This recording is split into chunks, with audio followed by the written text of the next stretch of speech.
Important आहे बघा. 2 नंबरला आलेला कोणता देश आहे बरं? रशिया आलेला आहे. त्याच्यामुळे प्रश्न एक्सपेक्टेड आहे बघा. परंतु कमी बेरोजगारीचा दर म्हणजे 2023-24 मध्ये कोणतं राज्य सापडेल तुम्हाला?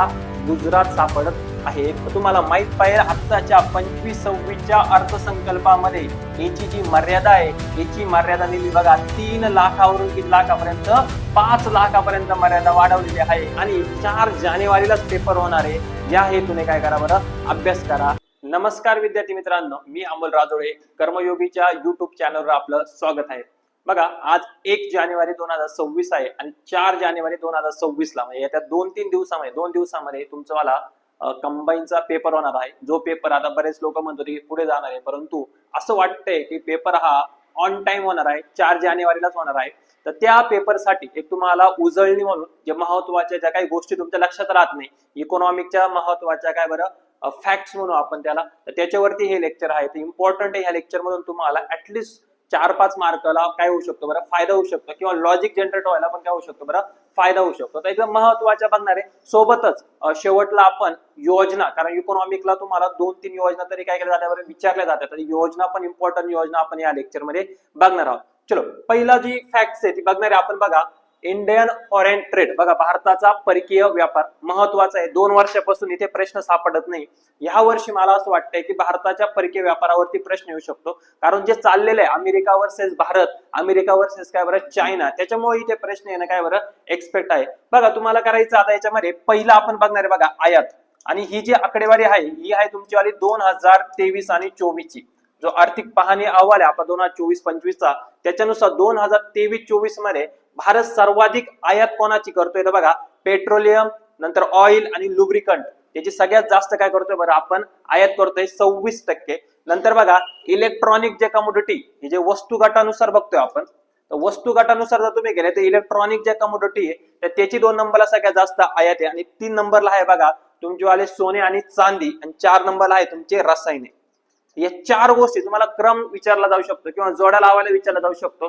तर 2023-24 मध्ये भारताने सगळ्यात जास्त पेट्रोलियम काय, ऑइल आणि लुब्रिकंट्स, नंतर काय तुमच्या इलेक्ट्रॉनिक वस्तू असतील, नंतर तुमचे काय सोने आणि चांदी, आणि शेवटचं तुमचं काय बरं? रसायने घेतलेले सगळ्यात जास्त. बघा, तुम्ही क्रम पण बघितला तर 26% तुमचं पेट्रोल आहे, नंतर 13% तुमचं काय बरं? इलेक्ट्रॉनिक निम्मे, आणि पुन्हा त्याचे निम्मे जर घ्यायला गेले तुम्ही तर काय गोल्ड आणि सिल्वर, आणि 6.5 काय तुमचे बरं? रसायने. थोडंसं होऊ शकतं. ओके, आयात कुठून घेतली सगळ्यात जास्त? तर चायनाकडून भारत आयात करतोय. इम्पॉर्टंट आहे बघा, 2 नंबरला आलेला कोणता देश आहे बरं? रशिया आलेला आहे. त्याच्यामुळे प्रश्न एक्सपेक्टेड आहे बघा. 3 नंबरला UAE आणि 4 नंबरला काय बरं? अमेरिका आहे. लक्षात ठेवा. उतरत्या क्रमाने भारतात सगळ्यात जास्त आयात कुठून गेला असा पण प्रश्न विचारला जाऊ शकतो. तर लक्षात ठेवायचं आहे चायना, रशिया, UAE आणि काय बरं? अमेरिका. तशीच भारताची आपण निर्यात पण बघणार आहे बघा. सगळ्यात जास्त निर्यात आपण कोणत्या वस्तूंची करतोय? वस्तू गटानुसार गेले तर बघा इथे दिले तुम्हाला यंत्र सामग्री आणि काय बरं? साधने. लक्षात ठेवा, यंत्र सामग्री आणि काय बरं? साधने. ओके, 2 नंबरला बघा तुमचे वाले खडे आणि काय बरं? दागिने. आणि 3 नंबरला आहे बघा पुन्हा इलेक्ट्रॉनिक वस्तू, आणि 4 नंबरला आहे बघा वाहतूक साहित्य. हे तुम्हाला माहिती असणं गरजेचं. बघा, निर्यात सगळ्यात जास्त निर्यात आपण केलेली आहे यंत्रे आणि काय बरं? सामग्रीचे असेल, नंतर तुमचे काय खडे आणि काय बरं? दागिने, इलेक्ट्रॉनिक, आणि नंतर आहे बघा तुमचे वाहतूक आणि काय बरं? साहित्य. जर तुम्ही वस्तू गटानुसार गेले सगळ्यात जास्त निर्यात आपण केलेली बघा अमेरिकेला केलेली. लक्षात ठेवा. नंतर 2 नंबरचा देश बघा UAE, आणि 3 नंबरला नेदरलँड, आणि 4 नंबरला काय बरं? चायना. तर हे तुम्हाला कळलं पाहिजे. बघा, इथे तर तुम्हाला रिप्लेस करायचं. बघा, चायनाला अमेरिका आहे आणि अमेरिकेला काय बरं? चायना आहे. कशाच्या बाबतीमध्ये? निर्यातीच्या बाबतीमध्ये. मधले देश लक्षात ठेवायचं UAE आणि काय बरं? नेदरलँड आहे. आणि इथे आयातीच्या बाबतीमध्ये मध्येच काय आलेला बरं? रशिया. लक्षात ठेवा, महत्वाची तुम्हाला निर्यात आणि काय बरं? तुमचीवाली आयात. जर तुम्हाला वस्तू गटानुसार नसेल आणि पर्यायामध्ये जर शब्द असेल काय, भारत सगळ्यात जास्त वस्तू निर्यात कोणाची करतो? तर अभियांत्रिकी वस्तू. हे तुम्हाला मारायचं आहे. बघा, अभियांत्रिकी वस्तूची सर्वात जास्त काय करतो बरं? निर्यात करतो. ओके, इम्पॉर्टंट आहे तुमच्यासाठी 2023-24 ची आयात आणि काय बरं? निर्यात. ओके, तसंच तुम्हाला हे पण माहित पाहिजे बघा, सेवा सेक्टर, सर्व्हिस सेक्टर. बघा, सेवा सेक्टर मध्ये सगळ्यात जास्त आपण आयात कोणाची करतो? तर सगळ्यात जास्त सेवा. ह्या प्रश्न आहे ना तुमचा. बघा, पहिली आहे तुमची कोणती सेवा? तर व्यवसाय सेवा. नंतर आहे बघा तुमची वाली वाहतूक सेवा. 3 नंबरला आहे तुमचीवाले बघा प्रवासी सेवा आणि 4 नंबरला आहे तुमचीवाले बघा सॉफ्टवेअर सेवा. आयातीची जर गोष्ट केली तुम्ही बघा व्यवसाय सेवा 1 नंबरला आहे आयातीच्या बाबतीमध्ये, 2 नंबरला आहे तुमची काय बरं वाहतूक सेवा आहे, 3 नंबरला आहे तुमची प्रवासी आणि 4 नंबरला काय बरं सॉफ्टवेअर सेवा आहे. जर तुम्ही निर्यातीच्या बाबतीमध्ये घेतला तर एकदम सिंपल फंड आहे बघा. फक्त तुम्हाला काय करायचंय तर तुम्हाला काय करायचंय सॉफ्टवेअर सेवा तुम्हाला 1 नंबरला घ्यायची, लक्षात ठेवा फक्त सॉफ्टवेअर सेवा निर्यातीच्या बाबतीमध्ये. 2 नंबरला हा क्रम राहील तुमचा व्यवसाय सेवा, 3 नंबरला तुमचा राहील बघा वाहतूक सेवा आणि 4 नंबरला राहील तुमची कोणती बरं प्रवासी सेवा, लक्षात ठेवायचंय. आणि सेवेच्या बाबतीमध्ये आपण काय रे शेष आढळतो आपल्याकडे. शेष म्हणजे अर्थ काय तर आपली नेहमी निर्यात ही आयातीपेक्षा काय असते बरं जास्त असते. बऱ्यापैकी जो आकडा आपल्याला माहितीये 198 बिलियन डॉलरचा आपल्याला काय झालेला बरं शेष झालेला आहे, फायदा झालेला आहे बघा, लक्षात ठेवायचंय. जर आपण आयात आणि निर्यातीचं जर याच्यामध्ये वजाबाकी केली तर ओके, तर तुम्हाला माहिती पाहिलं ओके. पूर्ण ही फॅक्ट्स तुम्हाला 2 वर्षापासून ट्रेड वरती प्रश्न नाही, तुम्हाला या वर्षी ट्रेड वरती 100% प्रश्न येणार आहे. चलो पुढे जाणार आहे आपण बघा महत्वाची दुसरी फॅक्ट्स फास्ट करणार आहे आपण, कारण याच्या अगोदरचे सगळे आपण जे क्वेश्चन वाईज पेपर घेतले इकॉनॉमीचे तुम्ही तेवढे प्रॉपर जरी बघितले तरीही तुमची बऱ्यापैकी रिव्हिजन होईल, लक्षात ठेवायचंय. ओके पुढचा आहे बघा फॉरेन डायरेक्ट इन्व्हेस्टमेंट, महत्वाचं लक्षात ठेवा एफडीआय. ओके तर एफडीआयचं लक्षात ठेवा. जर तुमच्या आत्तानुसार घेतले बघा 2000 तुमचं काय आहे 23 आणि काय बरं सॉरी 2024 आणि काय बरं 25 नुसार घेतले तर 24 आणि 25 लक्षात ठेवा. हे सिंगापूर सगळ्यात जास्त भारतामध्ये आलेला जो एफडीआय भारतात आलेला बघा. भारतात कुणी इन्व्हेस्टमेंट केलेली लक्षात ठेवायची, भारतात सगळ्यात जास्त कोणी केलेली बरं सिंगापूर. 2 नंबरला कोण आहे बरं मॉरिशस, 3 नंबरला आहे बघा अमेरिका आणि 4 नंबरला काय बरं नेदरलँड, लक्षात ठेवायचं. पुन्हा सांगतो बघा 1 नंबरला भारतामध्ये सगळ्यात जास्त इन्व्हेस्टमेंट कोणी केली फॉरेन तर सिंगापूर, 2 नंबरला आहे बघा मॉरिशस, 3 नंबरला आहे बघा अमेरिका आणि 4 नंबरला आहे नेदरलँड. ओके एकदम फॅक्ट्स तुम्हाला बघायचे आहे बघा. कोणत्या सेक्टरमध्ये सगळ्यात जास्त एफडीआय आलेला आहे तर कोणत्या सेवा क्षेत्र, वित्तीय आणि गैर वित्तीय आपण त्याला म्हणून लक्षात ठेवायचंय. नंतर दुसरे आहे बघा संगणक कम्प्युटर आणि तिसरं आहे बघा व्यापार सेवा. हे तुम्हाला माहिती पाहिजे. सगळ्यात जास्त एफडीआय कोणत्या सेक्टरमध्ये आलेला बरं सर्व्हिस सेक्टरमध्ये आलेला आहे. पुढची गंमत बघा, हा प्रश्न एक्सपेक्टेड आहे. सगळ्यात जास्त एफडीआय कोणत्या राज्यामध्ये गुंतवणूक झाली बघा महाराष्ट्र, जवळपास 40%, 1/4 1/4 नाही म्हणतात ना त्याला आपण 40%, 1/4 25%, 40% तुमचं वाला इन्व्हेस्ट कुठं झालेले बरं महाराष्ट्रामध्ये. 2 नंबरला आहे बघा कर्नाटका 13%, किती डिफरन्स आहे बघा जवळपास 26% डिफरन्स आहे. 3 नंबरला दिल्ली आणि काय बरं 4 नंबरला गुजरात. तर तुम्हाला क्रम विचारतील बघा सगळ्यात जास्त एफडीआय कुठं झालेला बरं महाराष्ट्र, कर्नाटक, दिल्ली आणि काय बरं गुजरात. ओके कोणत्या क्षेत्रामध्ये सेवा क्षेत्र असेल, नंतर संगणक क्षेत्र, नंतर काय बरं तुमचं वाला व्यापार क्षेत्र. ओके कुठून आली सिंगापूर, मॉरिशस, अमेरिका आणि काय बरं नेदरलँड. तर एफडीआयच्या बाबतीत तुम्हाला ही गोष्ट गरजेचं आहे. आता मी ते कोणत्याही प्रकारच्या कन्सेप्टने सांगणार, कारण आपल्याकडे आता फक्त फॅक्ट्स हे लेक्चर जे आहे ते फक्त कसलं बरं फॅक्टच्या बाबतीमध्ये आहे, तर त्याच्याबद्दलच बोलू आपण फक्त. चलो पुढची गोष्ट आहे बघा तुमची वाली डेफिशिएट कन्सेप्ट आहे बघा. डेफिशिएट तुटीचा अर्थ भरणार किंवा तूट म्हणतो आपण तूट. ओके महत्वाच्या त्याच्यावर बऱ्याचशा गोष्टी बोललेलो आपण. ही आहे तुमची राजकोषीय तूट. राजकोषीय तूट वगैरे काय सर्व समजून सांगितलेलं आहे. याच्या अगोदर हे सगळे व्हिडिओ बघा इकॉनॉमिकचे. राजकोषीय तूट म्हणजे थोडक्यात काय तर भारत सरकार किती कर्ज घेते, तूट म्हणजे काय हे पण सांगितलेलं आहे. खर्च जास्त आणि जमा काय रे तुमचं आली कमी, याला आपण काय म्हणतो तूट म्हणतो, लक्षात ठेवा. रेव्हेन्यू महसुली तूट आणि काय बरं प्रायमरी तूट. तर सिक्वेन्स पण तुम्हाला माहित, प्राथमिक तूट म्हणतो त्याला आपण. सिक्वेन्स पण माहित पाहिजे. सगळ्यात जास्त कोणती तूट आढळून येते भारतात तर राजकोषीय, 2 नंबरला कोणती महसुली आणि 3 नंबरला कोणती तर प्राथमिक तूट. प्राथमिक तूट म्हणजे काय तर राजकोषीय तूट म्हणून काय मायनस करायचंय व्याज मायनस करायचंय, हे तुम्हाला माहित पाहिजे. बघा 2020-21 ची मुद्दा म्हणून आकडेवारी घेतली, कारण त्यावेळेस कोविडचा काळ होता. बऱ्यापैकी आपल्याकडे काय होतं तर पूर्ण लॉकडाऊन असल्यामुळे पण खर्च होता आपल्याला, जमा आपली काय एवढी होत नव्हती. त्यावेळेस बघा तुम्ही राजकोषीय तूट होती 9.2%. तुम्हाला जर आठवत असेल एनके सिंग समिती 2016 ची त्यानं टार्गेट दिलं होतं बघा 2022 पर्यंत 3% आसपास आपल्याला काय करायची राजकोषीय तूट. पण 2022 मध्ये किती टक्के 9.2, नंतर बघा 7.3% आणि 5.7% तुमची कोणती होती बरं प्राथमिक तूट. ओके एवढी आकडेवारी तुमची पाठ नाही होणार, पण ऍटलीस्ट तुम्हाला माहित पाहिजे 9.2%. ओके आणि क्रम तुम्हाला माहिती पाहिजे. ओके 23-24 चा बघा 5.6 झाली, 2.6 आणि काय बरं 2%. प्राथमिक तूट किती आढळते? 2%. आणि ही रिवाइज इस्टिमेट रिवाइज इस्टिमेटचा डाटा आहे आता 2025-26च्या आर्थिक पाहणीनुसार. तर आपली जी राजकोषीय तूट आहे ती 4 किती बरं 8%. नंतर 1.9% तुमची महसुली तूट आहे बघा, आणि 1.3% तुमची काय बरं प्राथमिक तूट आहे. आपल्याला जायचं कुठे बघा, लक्षात ठेवा, ही राजकोषीय तूट आपल्याला 3%च्या आसपास घेऊन जायची. ही महसुली तूट तुम्हाला काय करायची बरं 0%च्या आसपास घेऊन जायची. याच्यासाठी FRBM कायदा 2003 असेल, नंतर तुमची एनकीसिंग समिती 2000 किती बरं 16ची असेल. हे सर्व तुम्हाला माहित जायचंय, प्रॉपर करायचं तुम्हाला, किती पर्सेंट दरवर्षी कमी करायची काय याच्याबद्दल सगळं आपण बोललेलो आहे. हा फॅक्ट तुम्हाला माहित पाहिजे. कोविड मधली आकडेवारी तुम्हाला विसरता कामा नाही. यस, चलो पुढची फॅक्ट्स बघू आपण काय बघा. नवीन MSME म्हणजे तुमचं बघा सूक्ष्म आणि काय बरं लघु आणि मध्यम उपक्रम उद्योग म्हणून बघा, उद्योग शब्द काढलेला आहे. सूक्ष्म लघु आणि काय बरं मध्यम उद्योग म्हटलं जायचं. उद्योग शब्द काढलाय 2000 कितीला 6ला. महत्वाचं बघा, आणि उद्योगाच्या जागी आपण काय म्हणतो तर उपक्रम महत्वाचा. ओके, मग आता याच्यासाठी त्यांनी नवीन काय केलेलं आहे बघा, नवीन मर्यादा टाकल्या बघा. इन्व्हेस्टमेंट नुसार गेले तुम्ही, भांडवली वर्गीकरण केलं बघा, नवीन महत्वाचं आहे भांडवली. आणि नंतर काय तुमचा वाला टर्न ओव्हर नुसार जर गेले तर बघा, भांडवली नुसार गेले तर सूक्ष्म पहिले बघा 1 करोड आणि आता गेले बघा 2 किती बरं 5 CR. स्मॉल लघु नुसार गेले तर 10 करोड होते आधी, आता गेले बरं 25 किती बरं CR. नंतर मीडियम मध्यम 50 CR होते, आता किती गेले बरं 125 CR. कशाच्या बाबतीवर? इन्व्हेस्टमेंट 2.5 कोटीची इन्व्हेस्टमेंट पाहिजे कोणत्या उद्योगांसाठी? सूक्ष्म उद्योग नाही म्हणताना उपक्रम. नंतर 25 करोडची इन्व्हेस्टमेंट पाहिजे लघु उपक्रमांसाठी, आणि 125 हे तुम्हाला लक्षात ठेवायचंय. कशाच्या पटीत रे, कशाच्या पटीत आहे?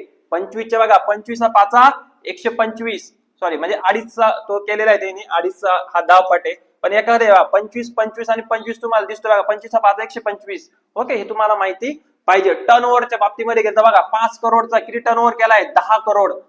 10 करोडचा किती केलाय 100 करोड. आणि मीडियम मध्यम उपक्रमांसाठी किती बरं आहे 500 करोड. तर हे तुम्हाला माहिती पाहिजे बघा. नवीन क्लासिफिकेशन आलेलं आहे आत्ताच्या याच्यामध्ये तुमच्यावाल्या करंटच्या बुक मधले. तर तुम्हाला महत्वाची गोष्ट आहे बघा, पुन्हा सांगतो, इन्व्हेस्टमेंट आणि टर्न ओव्हरच्या बाबतीमध्ये इन्व्हेस्टमेंट सूक्ष्म तुमची जी होती करंट 1 करोड ती किती केली बरं 2.5 करोड.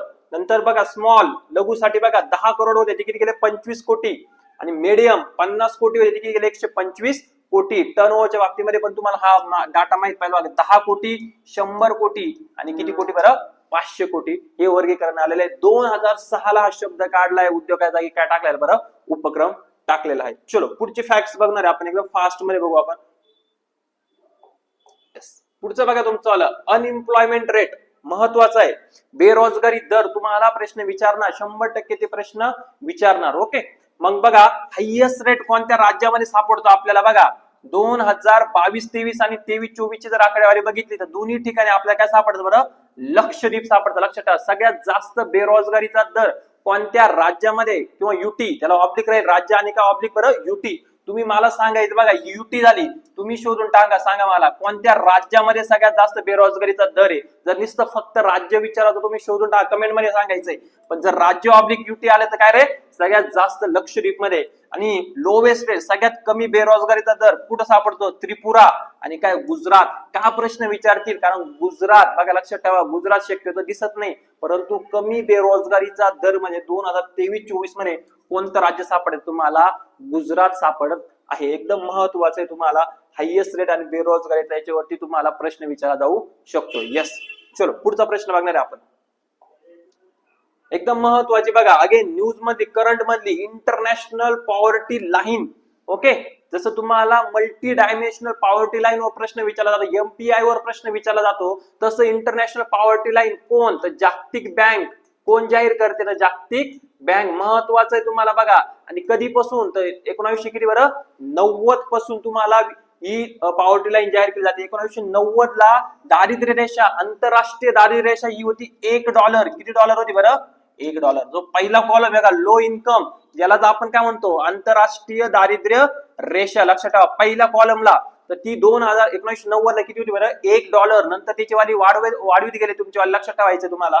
आता काय केली बघा 2022 ला 2.15 म्हणजे बघा $2.15 ही काय होती तुमची वाली बरं आंतरराष्ट्रीय. आता ती किती केली बरं $3 पहिला कॉलम हे आहे तुमच्या आंतरराष्ट्रीय दारिद्र्य रेषा. ओके $3 पेक्षा ज्याचं उत्पन्न कमी पर डे ला तो व्यक्ती काय बरं दारिद्र्य रेषा खाली मध्ये येतो. लक्षात ठेवा इंटरनॅशनल पॉवर्टी लाईन नुसार. ओके नंतर बघा तुमचं आलं कमी मध्यम उत्पन्न गटातले देश कोणते, कमी आणि कोणते मध्यम, लो आणि मीडियम कंट्रीज. तर त्याच्यासाठी बघा $3.65 होते, आता किती केले 4.20 केले. आकडेवारी तुम्हाला लक्षात ठेवावं लागेल. तुम्हाला प्रश्न विचारतील, जोड्या लावायला विचारतील, कुठेतरी काहीतरी चुकीची जोडी, अयोग्य पर्याय कुठेतरी तुम्हाला विचारतील. बघा हायएस्ट म्हणजे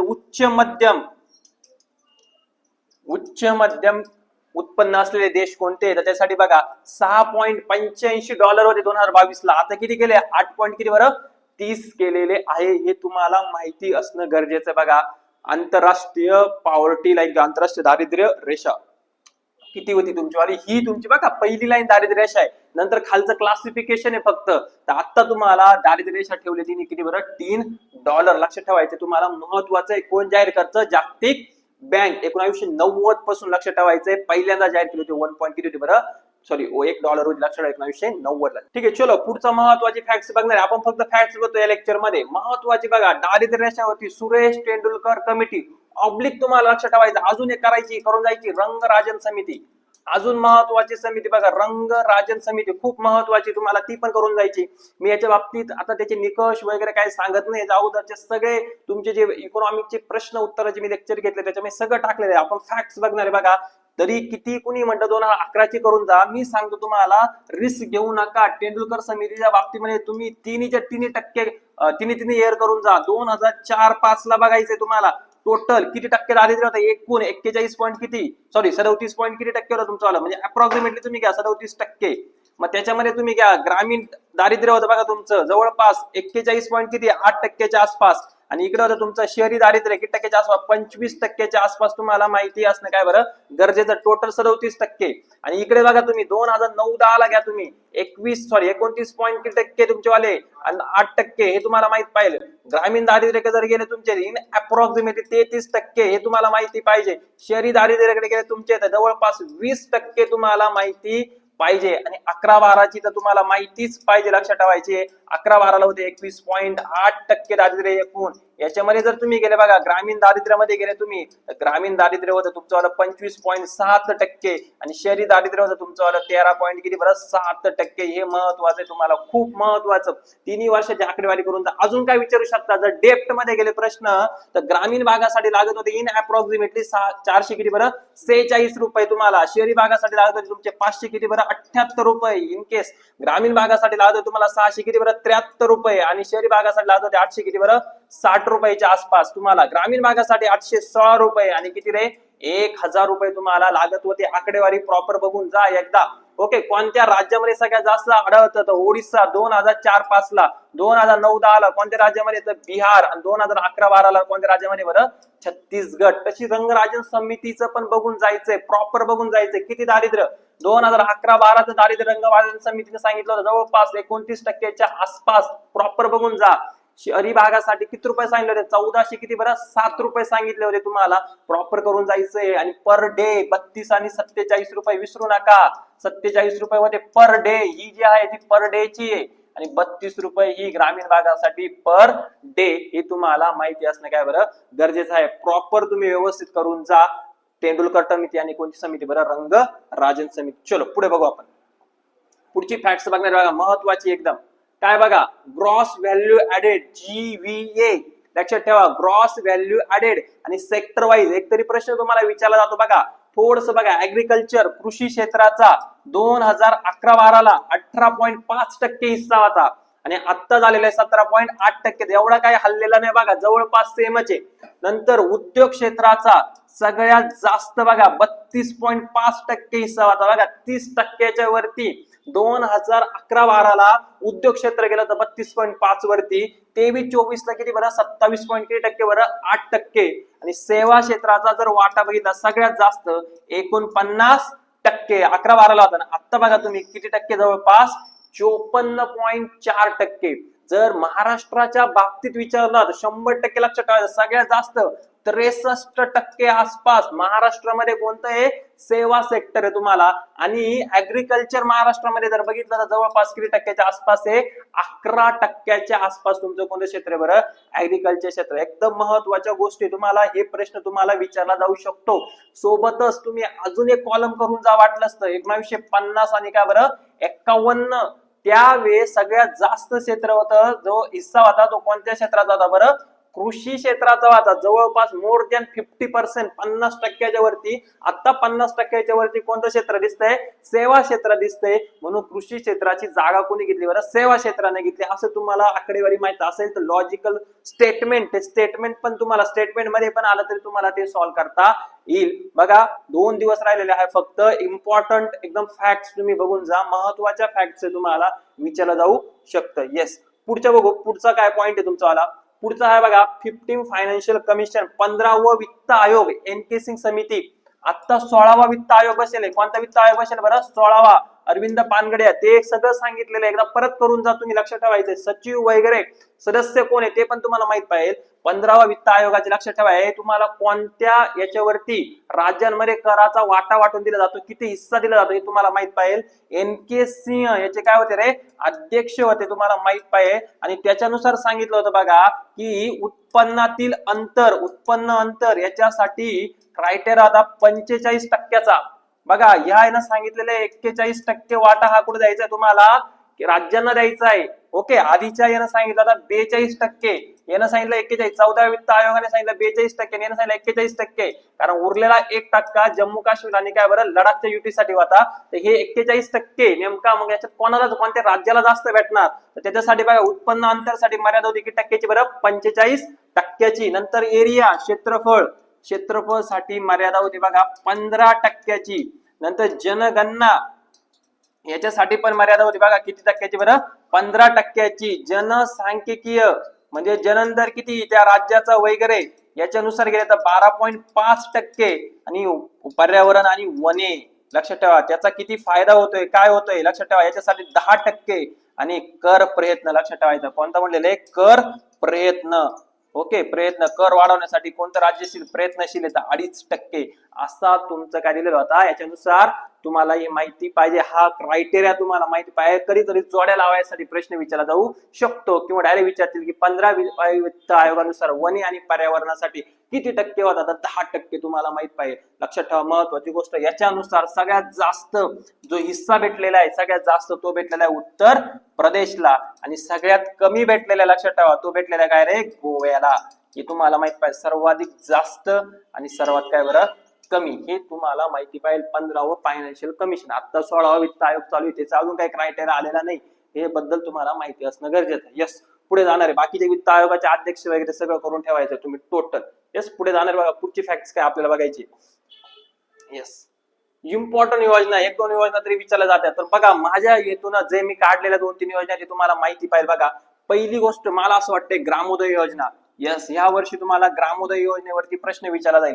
ग्रामोदय योजना कधीची आहे, ग्रामोदय योजना आहे 2000 किती रे 1 ची योजना आहे. ओके, आणि ग्रामोदय योजनेचा उद्दिष्ट पण तुम्हाला माहित पाहिजे. नेमके कोणते त्याच्यामध्ये घटक होते बघा, ग्रामोदय योजनेमध्ये होते बघा आरोग्य होता, आरोग्य नंतर काय होता रे शिक्षण, नंतर होता तुमचं गृहनिर्माण, हे 3 गोष्टी तुम्हाला माहित पाहिजे. नंतर होतं बघा पेयजल तुम्हाला माहित पाहिजे. नंतर पोषण, आणि पोषणासाठीच होतं ग्रामोदय योजना बघा, ग्रामीण भागातील याच्यासाठी कुपोषण याच्यासाठी करण्यासाठी, कमी करण्यासाठी. नंतर होतं तुमचं वाला बघा विद्युतीकरण, हे तुम्हाला माहिती पाहिजे. टोटल किती घटक होते बरं, 6 घटक. नंतर शेवटला लास्टला 2001च्या आसपास विद्युतीकरण ऍड करण्यात आला. नंतर सुरुवातीला 5च होते, नंतर कोणता ऍड केला, विद्युतीकरण. हे 6 घटक तुम्हाला ग्रामोदय योजनेमध्ये काय करते बरं आढळतात. तुम्हाला विचारतील खालील पैकी कोणते घटक ग्रामोदय योजनेमध्ये काय करते बरं आढळतात, तुम्हाला माहिती पाहिजे. तसं तुम्ही भारत निर्माण योजना आहे बघा, भारत निर्माण योजना खूप वेळा विचारलेली त्यांनी पण, भारत निर्माण योजना. ओके, यस, भारत निर्माण योजना तुमची वाली होती बघा 2005 ची, 12 डिसेंबर 2000 किती 5 ची. त्याची तुलना जर केली तर ही तुमची होती बिझनेस योजना. लक्षात ठेवा कोणती योजना होती तुमची, बिझनेस, पायाभूत सुविधांचा विकास करण्यासाठी ती योजना होती. आणि त्याच्यामध्ये तुमचा आरोग्य आणि शिक्षणाचा समावेश नव्हता. कोणत्या योजनेमध्ये नव्हता, भारत निर्माण योजनेमध्ये आरोग्य आणि शिक्षणाचा समावेश नव्हता. तुम्हाला माहिती असणं गरजेचं. दोन पर्याय इलिमिनेट करायचे जर भारत निर्माण योजना विचारली तर. ही योजना महत्वाची. ग्रामोदय योजना यावर्षी मला वाटते की विचारला जाऊ शकतो. ओके, पुढची योजना बघा महत्वाची आपण घेणार आहे, इम्पॉर्टंट, प्रधानमंत्री ग्राम सडक योजना. लक्षात ठेवा, प्रधानमंत्री ग्राम सडक योजना, प्रधानमंत्री ग्राम सडक योजना. मग कधीची योजना, डेट माहित पाहिजे तुम्हाला.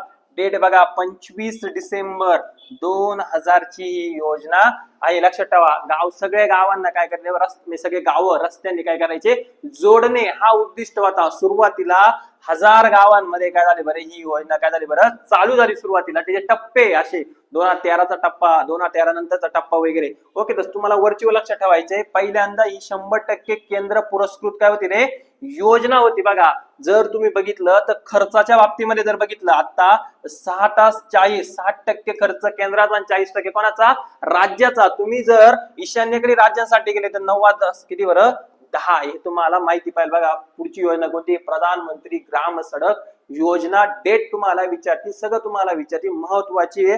खर्च तुम्हाला विचारला जाईल आणि केंद्र पुरस्कृत आहे का राज्य पुरस्कृत हे तुम्हाला विचारलं जाईल. यस, पुढची योजना बघणार बघा आपण, महत्वाची योजना पुढची तुमचं आहे बघा, किसान क्रेडिट कार्ड.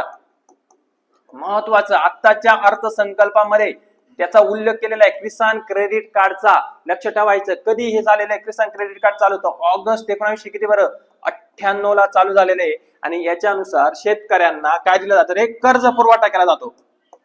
पिकांसाठी वगैरे जे असेल अल्पकालीन कर्ज पुरवठा केला जातो. परंतु त्याच्यामध्ये नंतर नव्याने ऍड केली 2006-07 ला, कोणतं तर गुंतवणुकीचं जे कर्ज असेल बघा, गुंतवणुकीचं कर्ज हे काय असेल रे, दीर्घकालीन असेल. हा मुद्दा कधी ऍड केलाय, 2006-07च्या आसपास त्यांनी ऍड केलेला आहे, दीर्घकालीन. पण सुरुवातीला जेव्हा किसान क्रेडिट कार्ड योजना चालू झाली होती तर ते कोणासाठी होतं रे, अल्पकालीन योजनेसाठी होते, अल्पकालीन कर्जासाठी होतं. लक्षात ठेवायचंय तुम्हाला. ओके, महत्वाची गोष्ट आहे, ऑगस्ट 1900 किती बरं, 98. का प्रश्न विचारला जाऊ शकतो किसान क्रेडिट कार्ड योजनेवरती, तर तुम्हाला माहित पाहिजे आत्ताच्या 25-26च्या अर्थसंकल्पामध्ये याची जी मर्यादा आहे, याची मर्यादा नेली बघा 3 लाखावरून किती लाखापर्यंत, 5 लाखापर्यंत मर्यादा वाढवलेली आहे. आणि जवळपास किती कोटी शेतकऱ्यांना फायदा होणार आहे, तर 7.7 कोटी शेतकऱ्यांना काय होणार आहे बरं, फायदा होणार आहे. तर तुम्हाला विचारलंच पाहिजे बघा, फाला फॉर रिझन 7 पॉइंट काय बरं, 7 कोटी. तर एकदम सिंपल आहे,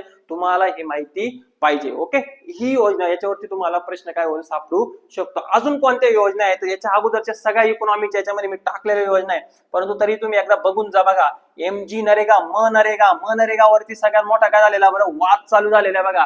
सगळ्यात आता संसदेच्या अधिवेशनामध्ये पण मनरेगावरती काय झाली बरं, चर्चा झालेली, बदलण्याचा प्रयत्न करतायत. तुम्हाला मनरेगा माहिती पाहिजे, त्याच्या बाबतीत खर्च वगैरे सगळं टोटल माहिती पाहिजे. सगळ्यात जास्त मनरेगामध्ये कोण रोजगारीचा दर कोणत्या राज्यात आहे, हरियाणामध्ये आहे का, हे तुम्हाला माहिती पाहिजे. सगळ्यात कमी कुठे आहे ते तुम्हाला माहित पाहिजे. महाराष्ट्रात किती रुपये बरं, 370 आहे का, 372 आहे का, 374 आहे काय, ते तुम्हाला सगळं माहिती पाहिजे. नरेगा तुम्हाला करून जायचं आहे. 2 ऑक्टोबर 1975 ला सुरू झालेल्या योजना तुम्हाला माहिती पाहिजे. कंप्लीट किती वर्ष पूर्ण होणार आहे बरं, 50 वर्ष पूर्ण होणार आहे. 2 ऑक्टोबर 1975 ला कोणत्या योजना चालू झालेल्या आहे, याच्या अगोदरचा व्हिडिओ बघा तुम्ही, रद्द झालेल्या प्रश्नांमध्ये मी तिथे ते एक्सप्लेन केलेलं आहे. Okay, 2 October 1975. अजून 1975 ला चालू झालेली 20 कलमी कार्यक्रम हे तुम्हाला माहित पाहिजे. त्याची कधी कधी हे केलेले बरं, पुनर्रचना केलेली ही माहित पाहिजे. 1900 किती बरं, 82, 1900 किती बरं, 86 आणि 2000 किती बरं, 6. पंतप्रधानांचा कार्यकाळ सुद्धा माहिती पाहिजे. बघा पहिल्यांदा पुनर्रचना केली इंदिरा गांधींच्या, दुसऱ्यांदी राजीव गांधींचा, तिसरा कोण मनमोहन सिंगच्या काळामध्ये. तर ह्या 20 कलमी कार्यक्रम करून जायचा, प्रॉपर करून जायचा तुम्हाला. 26 जून 1975 ला चालू झालेली. आणि 2 ऑक्टोबर, कमेंट बॉक्स मध्ये सांगायचे, 2 ऑक्टोबर 1975 ला कोणत्या योजना सुरू झाल्या. महत्वाच्या फॅक्ट्स आपण जवळपास 10 ते 12 फॅक्ट्स बघितल्या, जेणेकरून त्यातून तुम्हाला 2-3 प्रश्न जरी काय केले पाहिजे बरं, सुटले पाहिजे, एक अप्रोच कळला पाहिजे. आता पुढे नेमकं इकॉनॉमिक्सचा अभ्यास कसा करायचा आहे, तर तुम्ही हा एक व्हिडिओ लेक्चर बघा. फॅक्ट्स तुम्ही जेवढे पण पेपर सॉल्व्ह केलेले असतील किंवा आयोगाचे तुमच्याकडे पेपर असतील तर त्याला तुम्ही एकदा रिवाइज करीत राहा. जास्त आता नवीन वाचण्याचा कोणताही प्रयत्न करू नका, फास्ट रिव्हिजन देण्याचा प्रयत्न करा. ऍटलिस्ट तुम्ही 3-3.5 तासामध्ये इकॉनॉमिकचा आता काय दिला पाहिजे बरं, वेळ दिला पाहिजे दररोज तुम्हाला 3-3.5 तासामध्ये तुमच्यावर रिव्हिजन झाली पाहिजे पूर्ण इकॉनॉमिकची. आणि महत्वाचं इम्पॉर्टंट तुम्हाला की कोणत्याही प्रकारचे अफवा ज्या तुमच्या चालल्या टेलिग्रामला की पेपर पुढे जाणार आहे का काय, ऑलरेडी 90% जनता ही काय झालेली बरं काय कन्फ्युजन मध्ये आणि अभ्यासापासून दूर गेलेली आहे. अजूनही वेळ नाही, 2-3 दिवस तुमच्याकडे आहे. माइंड स्टेबल करा आणि 4 जानेवारीलाच पेपर होणार आहे. या हेतूने काय करा बरं, अभ्यास करा. धन्यवाद.